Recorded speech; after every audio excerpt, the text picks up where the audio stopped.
கர்த்தருடைய நாமத்துக்கு மகிமை உண்டாவதாக. परमेश्वर के नाम की महिमा हो।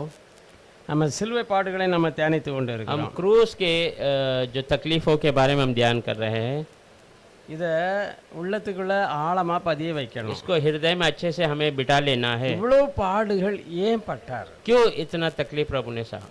நம்மளை எப்பொழுதும் சந்தோஷமா வைக்க. हमें हमेशा आनंद में रखना है। அவர் நாம் பட வேண்டிய பாடுகள் எல்லாம் பட்டுட்டார், நாம் பாடுபட வேண்டிய அவசியம் இல்லை. मैं जो उठाने वाला तकलीफ प्रभु ने उठा लिया, अब मुझे उसकी ज़रूरत नहीं है तकलीफ उठाने की। அப்போ அவருக்கு அந்த பாடுகளை எல்லாம் சகிக்க பரிசுத்த ஆவியின் அபிஷேகம் அவசியமா இருந்தது. तो वो बोझ सब उठाने के लिए पवित्र आत्मा वो उसको ज़रूरत था। நம்மளுக்கும் தேவைன்னு அவர் சொல்லி இருக்கிறார். हमारी क्या ज़रूरत है प्रभु ने बताया है। நான் பிதாவை வேண்டிக் हम கொள்ளுவேன், पिता से विनती करें, அவர் உங்களுடனே என்றென்றைக்கு இருக்கும்படி சத்திய ஆவியாகிய வேறொரு தேற்றரவாளனை वो தந்தருள்வார். आपके साथ हमेशा रहने जैसा सच्चाई का आत्मा सहायकता हमें दे देगा। அல்லேலூயா. हालेलुया। அதை நாம எல்லாரும் வாஞ்சையோட, அது இல்லாம என்னால ஒரு பரிசுத்த வாழ்க்கை வாழ முடியாது, ஆண்டவரே எனக்கு உங்க ஆவி வேணும் அப்படின்னு கேட்கணும். उसके बिना அதை परमेश्वर ஆசைப்படணும். मैं पवित्र जीवन नहीं बिता सकता, वो आपकी आत्मा मुझे चाहिए करके उसकी आशा करना है, उसको मांग लेना है। அல்லேலூயா. हालेलुया। அதற்காகத்தான் இங்க இப்போ 19 யோவான் 19 அதிகாரத்துல 28 வசனத்துல சொல்றார். யோहन्ना 19 अध्याय 28 वचन कहता है, அதன் பின்பு எல்லாம் முடிந்தது என்று இயேசு அறிந்து வேத வாக்கியம் நிறைவேறத்தக்கதாக தாகமாயிருக்கிறேன் என்றார். ஆமென். इसके बाद यीशु ने ये जानकर कि अब सब कुछ पूरा हो चुका, इसीलिए इस पवित्र शास्त्र में जो कहा गया वो पूरा हो कहा, मैं प्यासा हूँ। அல்லேலூயா. हालेलुया। கர்த்தர் தாமே இந்த வார்த்தையை நம்மளுக்கு பிட்டு தருவாராக. परमेश्वर जो है इस वचन को हमें तोड़ कर दे, ஏன்னா அவர் நமக்கு பிட்டு தந்து கொண்டே இருக்கிறார். क्योंकि हमें तोड़ कर दे रहा है। ஏன்னா அங்க சொல்றாரு, வேத வாக்கியம் நிறைவேறத்தக்கதாக हाँ, परमेश्वर का वचन पूरा होने के लिए நான் தாகமா मैं இருக்கிறேன். प्यासा हूँ। ஏன்னா இப்ப முடிக்க போறாரு. अब वो उसे खत्म करने वाला இனி है। அடுத்தால அவர் தன்னுடைய ஜீவனை விட்டு அந்த பூமியை விட்டு தன்னுடைய எங்கிருந்து வந்தாரோ அங்க திரும்ப போறாரு. हाँ, अब वो अपने प्राण को छोड़, इस दुनिया को छोड़, जहाँ से आया वहाँ जाने वाला है। அப்ப அவர் ஏன் தாகமா இருக்கிறாரு? तो क्यों वो प्यासा है? நாம் பட்ட இந்த பாடுகளின் மேன்மையை இதை நம்புற ஒவ்வொரு பிள்ளைகளும் அனுபவிக்கணும், சந்தோஷமா இருக்கணும். நான் இவ்வளவு பாடுகளை பட்டேன், ஒரு பிள்ளையும் கூட இதுல பாடுபடக்கூடாது அப்படிங்கறதுக்காக தான் அவர் தாகமா मैंने இருக்கார். जो बोझ उठाया, जो दुख उठाया, उसमें बच्चे आनंदित रहना है, और मैंने जो उठाया वो कोई उठाना नहीं है, उसीलिए वो कहता मैं प्यासा हूँ। அப்படியானா ஏன் பாடுகள், கிறிஸ்துவின் நாம பாடுகளுக்கு பங்காளிகள்னு சொல்லி இருக்குது, அதுக்கு அர்த்தம் என்ன? तो फिर क्यों मसीह के जो तकलीफ में हम भी सहभागी है करके लिखा है? उसका मतलब நாம சத்தியத்தை, இயேசு நம்முடைய பாவங்களை எல்லாம் சுமந்தார்ன்னு நம்மள மாதிரி பாவத்தில் அமிழ்ந்து கிடக்க சகோதரர்களுக்கு சொல்லும் பொழுது அவங்க புரியாம நம்மளை நிந்திப்பாங்க, தூசிப்பாங்க, உபத்திரப்படுத்துவாங்க. जब हम यीशु मसीह हमारे लिए जैसे किया, वो भलाई बातों को बताते हैं, तो वो हमारी निंदा करते हैं, हमें अपमान करते हैं। அதை சகிக்க வேண்டிய பலன் பரிசுத்த ஆவியின் மூலமாக கர்த்தர் ஏற்கனவே நமக்கு वो தந்துருவார். सहन करने का सामर्थ्य परमेश्वर का आत्मा ने हमें पहले ही दे दिया। ஏன்னாக்கி இயேசு பூமியில இருக்கும் பொழுது சீசர்களுக்கு சுவிசேஷம் சொல்லும்படி அதிகாரம் கொடுத்தார். क्योंकि यीशु मसीह जब इस दुनिया में था, चेलों को सुसमाचार सुनाने के लिए अधिकार दिया। அவர் எடுத்துக்கொள்ள போகும்போது சொன்னாரு, நீங்க போய் எருசலேமில் காத்திருங்க, பரிசுத்தாண்ட அபிஷேகம் உங்கள் மேல வரும் வரையிலேயே காத்திருங்க அப்படிங்கிறார். वो जब उठा लिया जा रहा था तब कहा, आप जाकर यरूशलेम में इंतजार करो, पवित्र आत्मा आने तक वहां पर बने रहना, इंतजार நீங்க करो। போய் ஊழியம் பண்ணுங்கன்னு சொல்லல. तुम जाके सेवकाई करो, ऐसा नहीं कहा। அப்ப அவங்க வேற மாதிரி நினைச்சிட்டு, ஆண்டவரே இப்பமா இந்த ராஜ்யத்தை எங்களுக்கு தருவீரே அப்படின்னு கேக்குறாங்க. वे दूसरी तरफ से समझ कर, प्रभु अब आप इस राज्य को हमारे हवाले कर देंगे, कैसा है पूछते हैं। அப்ப தேவன் சொல்றாரு, பரிசுத்த ஆவி வரும் பொழுது நீங்க பலன் அடைஞ்சிருவீங்க, எல்லாமே உங்களுக்கு புரியும், அவர் போதிப்பார், உணர்த்துவார், நடத்துவார். तब वो कहता, पवित्र आत्मा जब आ जाएगा तो तुम बलवंत हो जाओगे, सब तुम्हें समझ में आएगा, वो तुम्हें सिखाएगा और तुम्हें चलाएगा। அல்லேலூயா. हालेलुया। 120 பேரோட கூடி மேல் மாடியில பயந்து போய் இருக்கிறாங்க. எல்லாம் பிரசங்கம் பண்ண முடியாது, அவரை கொன்னுட்டாங்க, உங்களுக்கு எல்லாம் பயம் பிடிச்சிருக்குது. 120 लोग इकट्ठे होकर ऊपर के घर में भय से बैठे हुए, क्योंकि बाहर प्रचार नहीं कर सकता, उनको मार दिया। ஸ்திரீகளும் புருஷர்களும் ஊழிய யாரு அவருடைய சீசர்களும் சேர்ந்து அங்க காத்திருக்கிறாங்க. स्त्री पुरुष और उनके चेले सब वहाँ पर इंतजार में हैं, என்ன நடக்கும்? சரி, ஆண்டவர் சொன்னார், அது வரல நம்ம அமைதியா இருப்போம். ஏன்னா எங்களுக்குள்ள பயம் இருக்குது. क्योंकि परमेश्वर ने कहा तब तक हम இனி इंतजार இயேசு करेंगे। நல்லவர் எப்படி பண்ண பிரசங்கம் பண்றது? इनके अंदर भय है कि अभी यीशु के नाम को कैसे लेके प्रचार करें। அவர் ஜீவனை கொடுத்தது நம்மள எல்லாம் காப்பாத்ததான் எப்படி சொல்லுறது? उसने प्राण दिया हमें बचाने के लिए, हम कैसे बताएं? ஏன்னா அதெல்லாம் அவங்களுக்கு புரியாமலே இருந்தது. वो सब उनको समझ में नहीं था। ஆனா பரிசுத்தாவின் அபிஷேகம் பெற்ற உடனே पर वे पवित्र आत्मा का अभिषेक पाते ही எல்லா பயமும் போயிட்டு सारा भय निकल गया। இந்த வேதத்தினுடைய ரகசியங்களை எல்லாம் அவங்க உள்ளத்துல இருந்து தண்ணீர் ஊற்றுறது வர்ற மாதிரி வர ये ஆரம்பிச்சு. वचन का रहस्य सब उसके हृदय से पानी उमड़ कर आने जैसा आना शुरू हो गया। அது இந்த ஜீவ ஊற்றாக புறப்பட்டு வர ஆரம்பிச்சிட்டு. जीवन का सोता के रूप में प्रकट होकर आना शुरू हो गया। அது வரையிலும் பைபிளே படிக்காதவன் இப்ப பைபிளை பற்றி பிரசங்கம் பண்ண ஆரம்பிச்சிட்டான். वो समय तक बाइबल को नहीं पढ़ा हुआ, पर अब वचन को प्रचार करना शुरू कर दिया। அதுக்கு முன்னால போய் இயேசு இருக்கிற அவர்தான் ரட்சகர், அவர்தான் நம்முடைய ராஜா, அவர்தான் நம்முடைய மீட்பர்னு சொல்லி அவரை ஏற்றுக்கொள்ளணும்னு சொல்லி பிரசங்கம் பண்ணல. उससे पहले कभी यीशु आया है, वही हमारा राजा, वही उद्धार करता, छुड़ाने वाला करके कभी प्रचार नहीं किया। அங்க போன உடனே பிசாசுகளே சொல்ல ஆரம்பிச்சிட்டு. वहाँ जाते ही शैतान वहाँ पर बोलना शुरू कर दिया। இவனை கண்ட உடனே எனக்கு பயம் பிடிச்சிட்டு. उन्हें देखकर ही उन्हें डर हो गया। அதோட போங்கன்னு சொன்னாங்க, போயிடுது. उन्हें जाओ करके बोला तो அப்புறம் தான் அவங்க சுவிசேஷத்தை சொன்னாங்க. उसके बाद वे सुसमाचार सुनाने இந்த लगे। இந்த அதிகாரம் இயேசு தான் எங்களுக்கு தந்திருக்கார். पूरा अधिकार प्रभु यीशु ने हमें दिया है, நீங்க இவரை ஏற்றுக்கொள்ளுங்க. आप उसे स्वीकार लीजिए। இவர்தான் நம்முடைய மீட்பர். वही हमारा छुड़ाने वाला। ஆனா யாருமே அதுக்கு இவங்களுக்கு புரியல சொன்னாங்க, ஆனா அவங்களுக்கு புரியல. हाँ, इनको समझ नहीं था, इन्होंने कहा, पर वे लोग समझे नहीं।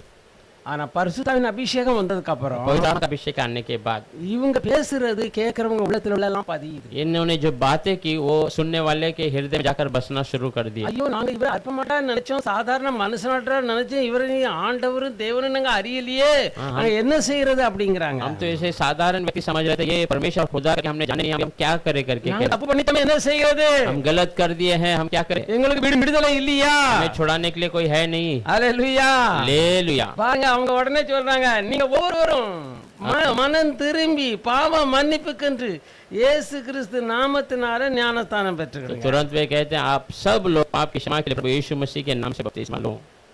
அல்லேலூயா. हालेलुया। அத கிட்டத்தட்ட 3000 பேர் ஒரே நேரத்துல ஞானஸ்தானம் எடுத்துட்டாங்க. कि बार में 3000 लोग बपतिस्मा ले लिए थे। நிறைய பேர் சொல்லுவாங்க, கொடுக்கணுமா, அங்க வா, ஒரு மாசம் வா, 3 மாசம் வா, 4 மாசம் வா, நாங்க ஸ்டடி கொடுப்போம். நீ ஒரு ஸ்டடியும் கொடுக்க, கர்த்தருடைய வார்த்தை அவங்க உள்ளத்துக்குள்ள பதிஞ்சாலே போதும். கர்த்தர்ல நடத்துறது, கர்த்தர்ல ரட்சிக்கிறது. 1000 பேரை அங்க கர்த்தர் நடத்திட்டார், கொடுத்து சபையை உண்டாக்கிட்டார். बहुत सारे लोग बपतिस्मा देना है, तुम 1 महीना, 3 महीने, 4 महीने का पढ़ाई करना है। இதுதான் அவருடைய தாகம். यही उसका प्यास था।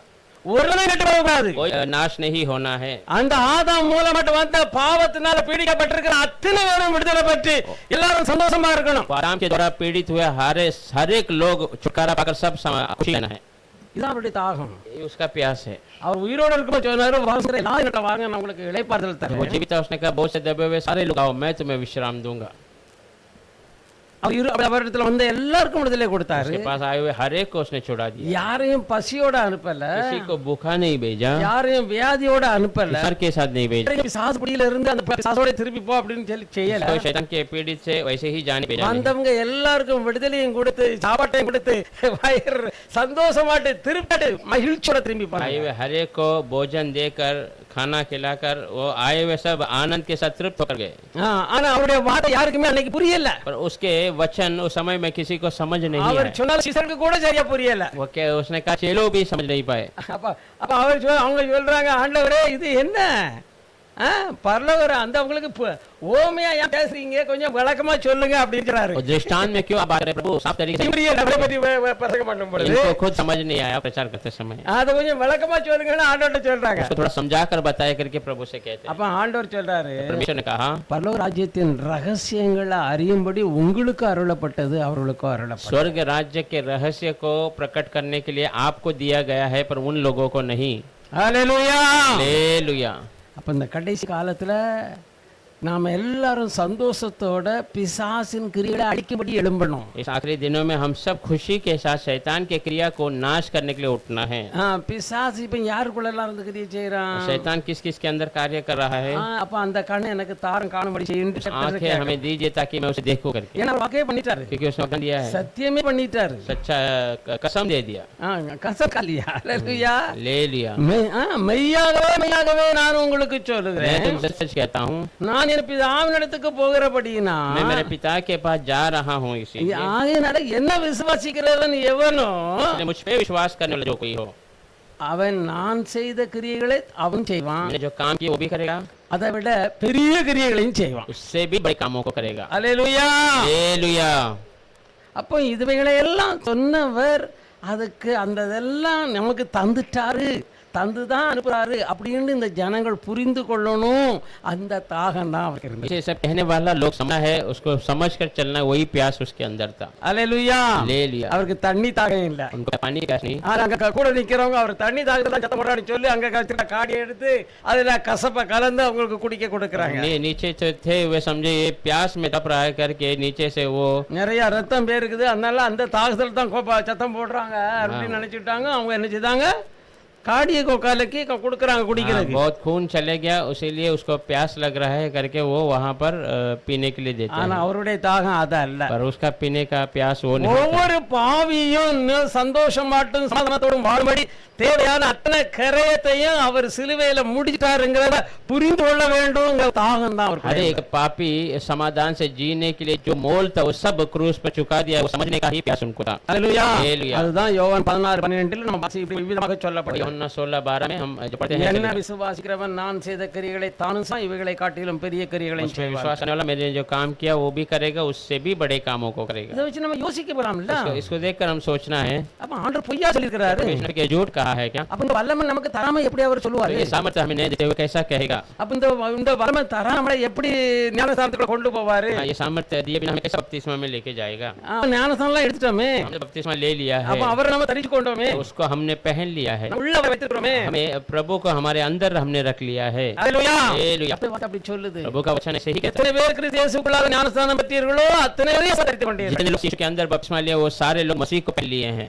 எவ்வளவு பெரிய பாக்கியம், कितना बड़ा भाग्य, எவ்வளவு பெரிய தாகம். कितना बड़ा प्यास था। நாம இதை சந்தோஷமா வைக்கணும். हम खुशी में रहना है। என் பிள்ளைகள் இனி என்ன, நான் இந்த பாடுகள் எல்லாம் அவங்களுக்காகத்தான் பட்டேங்கிறத புரிய வேணும் அப்படிங்கிறதுக்கு தான் அப்படி ये तकलीफ उनके लिए सहा, वो समझने का एक प्यास।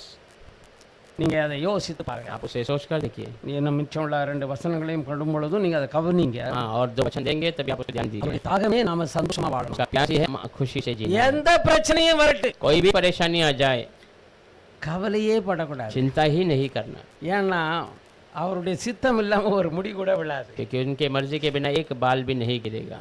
இவனை பேதுரை கொண்டு போய் நாளைக்கு யாக்கோபு இன்னைக்கு கொண்டாச்சுது, இனி அடுத்தால ஓய்வு நாள் வருது, அதனால காலத்தை கடந்ததுக்கு அப்புறம் கொலை செய்யணும்னு சொல்லி ஜெயில போட்டிருக்கிறாங்க. याकूब को मार दिया, अब जो विश्राम का दिन आएगा तो पतरस को पकड़े हैं, उसे भी मार देना है करके बंदी गृह में डाला है।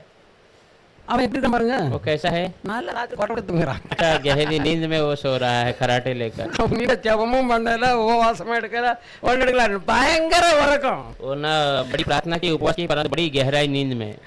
அல்லேலூயா. हालेलुया। ஐயோ ஆண்டவரே ஆண்டவரே காப்பாத்து காப்பாத்து காப்பாத்து, எப்படி காப்பாத்து, நான் என்ன சொல்லி சொல்லணும், அந்த பயமே கிடையாது. प्रभु मुझे बचाइए, यहाँ से निकालिए, मैं और समाचार देना, ऐसा वो भय नहीं था। ஏன்னா இருந்தா அவருடைய நாம மகிமைக்கு வைக்கிறாரு, இல்லைன்னா அவருடைய சித்தம் இருந்திருந்தா போயிட்டு போறேன், அவ்வளவுதான். கேட்க நானும் போயிட்டு வரேன், கவலையே இல்லை, பயம் இல்லை. हाँ, मृत्यु का भय नहीं था। रहूंगा तो मसीह का नाम का सुसमाचार नहीं था, आपके संबंध में भी मसीह के साथ चले जाऊंगा। நம்முடைய வாழ்க்கையில அப்படித்தான் और जीवन भी ऐसे ही இதுதான் रहना, அவருடைய தாகம். यही उसका प्यास है। அவர் பிள்ளைகள் கரையே இல்லாம வாழணும். उनके बच्चे बिना चिंता का जीना है। பிசாசுடைய வேலை என்ன? शैतान का क्या काम है? நீ கவலைப்படணும். चिंता करना है। அவனை கவலைக்குள்ள வச்சிட்டோம்னா ஆண்டவரோட வார்த்தை கிரியை செய்யாது.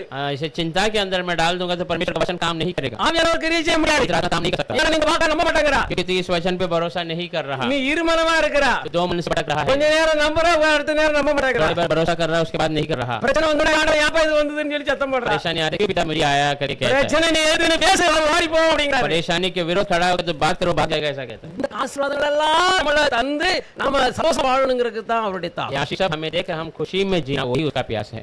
இத புரிந்து கொண்டீங்கன்னா மட்டும்தான் சந்தோஷமா வாழ इसे முடியும். आप समझ जाएंगे तब आप खुशी से आप जी सकते हैं। ஏன்னா உங்களை காக்கும்படி தூதர்களை வச்சிருக்கிறாரு, आपको बचाने के लिए दूतों को रखा है, உங்களுக்கு ஊழியம் செய்யபடி தூதர்களை வச்சிருக்கிறாரு, आपको सेवा करने के लिए दूतों को रखा है, உங்களை காக்கும்படி அவருடைய கண்கள் ராத்திரியும் பகலும் நம்ம தான் இருக்குது. आपको बचाने के लिए उसकी आंखें दिन रात हमारे ऊपर ही है। அந்த இதை புரிந்து கொள்ளணும், என் ஜனங்க கொள்ள வேணும். நம்ம பாரம் மூலம் அந்த சாபத்தெல்லாம் அகற்றி போட்டுட்டேங்கிறத புரிஞ்சு கொள்ளணும், அந்த சாபத்தெல்லாம் விழுங்கி வச்சிட்டேன் அப்படிங்கறத புரியணும். அப்படிதான் அல்லாஹ்வுடைய தாகம். हाँ, मैं ये श्राप को मैंने सब निकाल दिया है, उनसे दूर कर दिया, ये समझना है, वही उसका प्यास है। நாம் ஜெபிக்கலாம். हम प्रार्थना करें। பரிசுத்தமுள்ள தேவனே, இந்த ஜீவனுள்ள வார்த்தை ஒவ்வொரு உள்ளத்திலேயும் ஆழமா பதிந்து ஆளுகை செய்வதாக. पवित्र परमेश्वर जीवन का वचन हर एक हृदय में गहराई में जाकर कार्य करने दे। இந்த இயேசுவின் உம்முடைய நாமத்தில் ஆசீர்வதிக்கிறேன். यीशु आपके नाम से आशीष करते हैं, आमीन।